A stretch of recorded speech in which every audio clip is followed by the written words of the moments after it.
RG Kar hospital কাণ্ডের নিন্দার ঝড় আসামের করিমগঞ্জে।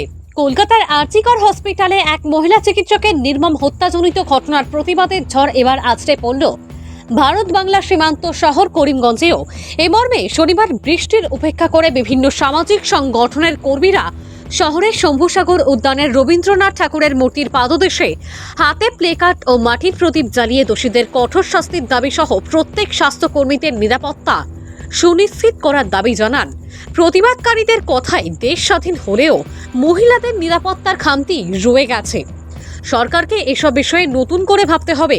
এতে উপস্থিত ছিলেন খুশি স্মৃতি সংস্থা, নকুন নৃত্যালয়, বিশ্ববীণা সাংস্কৃতিক সংস্থা, সম্পূর্ণা নারী সংস্থা, চারণিক, নিত্যশ্রী, কলানিকেতন, সপ্তসুর, উইংস ফর ইউথ, শ্বেতাঙ্গন, সঙ্গীতাগন, মোহনা সাহিত্য পত্রিকা, ইনার ফিল্ড ক্লাব, ভগিনী নিবেদিতা সামাজিক ও সাংস্কৃতিক সংস্থা, মহর্ষি যোগা বিদ্যালয়, রোটারি ক্লাব করিমগঞ্জ সহ অনেক সংগঠনের কর্মকর্তারা।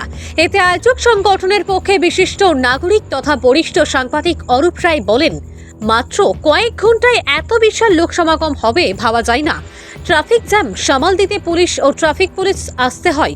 তিনি প্রতিটি সংগঠনকে অংশগ্রহণ করাই ধন্যবাদ জানান।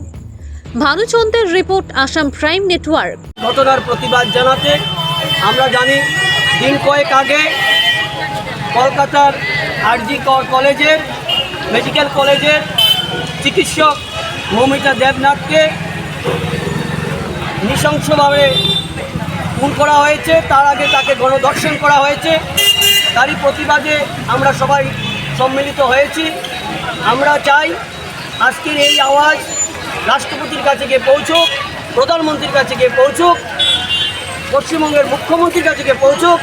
যারা জড়িত আছে, যারা চক্রান্তে আছে, তারা সবাইকে যেন ফাঁসির কাছে ঝুলিয়ে ভারতবর্ষে যে সনাতনীরা নারীকে পূজা করে সেই পূজাকে অঞ্জলি দেওয়া হোক। আগামী দুর্গা পূজাতে তার মৃত্যুকে অঞ্জলি দেওয়ার জন্য তাদেরকে যাতে তৎকাল ফাঁসির কাস্টে ঝুলানো হয় সেই আবদার আমরা রাখছি, এই আবেদন আমরা রাখছি সবার কাছে। এবং প্রত্যেকটি মানুষ এই প্রতিবাদে সামিল হোক। বিভিন্ন ক্ষেত্রে করা যায়। আমরা আজকে এখানে শান্তিশিষ্টভাবে একটা প্রতিবাদ করছি, সেই ধরনের প্রতিবাদে সামিল হোক, যার জন্য আমরা সবাইকে আবদার জানাচ্ছি, আবেদন জানাচ্ছি। আমরা চাই সবাই আসুক, সবাই প্রতিবাদ করুক এবং আগামী দিনে যাতে এই ধরনের কোনো ঘটনা না ঘটে, আগামী দিনে যেন আমাদের মহিলারা যাতে সাহস করে চলতে পারে এবং মহিলাদের কাছে আমরা আবেদন জানাবো তারাও যেন সাহস করে প্রতিরোধ করতে পারে, যে কোনো ঘটনার প্রতিবাদ করতে পারে, যেন আমরা সবাই তার সঙ্গে আছি। কারণ আজকের এই ঘটনার জন্য গোটের সমাজ আমরা লজ্জিত। তাই সবাই কাছে ধন্যবাদ। আজকের এই সম্মিলিত এই প্রচেষ্টায় সবাই জেগে উঠেছেন এবং সবাই এসেছেন।